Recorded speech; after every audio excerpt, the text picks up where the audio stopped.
இவங்க பிளான் என்னன்னா அந்த வீட்டுக்கு நான் இருக்கக்கூடாதாங்க, நான் வரக்கூடாது அந்த வீட்டுக்கு. பிளான் தான் நல்லா தெரியும். மாமியார் வீட்டுல இடம் நீ நான் சொல்லு. எதுக்கு இங்க ஆசைப்பட போறேன்? அவங்க வீடு வாசல்ல வந்துக்கிறாங்க, என்ன மாதிரி வீடு கட்டி வச்சுக்கிறாங்க, என்ன மாதிரி சாப்பாடு அவங்களுக்கு ராஜா மாதிரி அவங்க அப்பா அம்மா உட்கார வச்சு சோறு நான் வரப்பலாம் நான் கேட்கறேன். ஏன் நான் உள்ள வந்தாலும் ஏன் திட்டுறீங்க, கத்துறீங்க, ஏன் கத்துறீங்க? கடன்காரங்களுக்கு பதில் சொல்லணும்னு சொன்னா அதுதான் சொல்றாங்க. உன்ன கடன்காரங்களுக்கு பதில் சொல்லு. இவங்களுக்கு சாப்பாடு போடல, சம்பாதிச்சு வந்து போடல நான் கேக்குறாங்க. அந்த ஒரு வார்த்தை தான் மேடம் நான் கேட்பேன். நைட்டு எங்க போய் படுத்துன்னு இருந்த, வேலைக்கு ஏன் போகல, கடங்காரங்க வந்து என்ன இப்படி திட்டுறாங்க. காலையில வர ஏன் இவ்வளவு லேட்டுன்னு கேட்டா நான் போய் எங்கன்னா பதவி தெரியாத நேரத்துல மூஞ்சி காட்டுறீங்க. நான் எங்க நான் சொன்ன ஒரு விஷயம் கேட்பேன் அம்மா.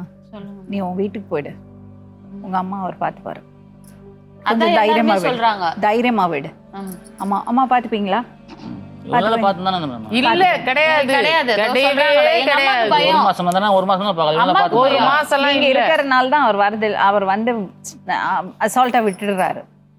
நீங்க போயிடுங்க, அதான் உங்களுக்கு நல்லது. இல்ல மேடம், இப்ப அவங்க தனியா போறேன்னு சொல்லிட்டாங்க. இங்கே அதே ஊர்ல தாம்பரத்துலயே ஏன் இவ இத மாதிரி பண்றானே, கடை வச்சுக்கிறாங்க உள்ள. டக்குன்னு மூடிட்டு போட முடியாது. அதனால ரன் பண்ணிட்டு கொஞ்சம் இது இருக்கு.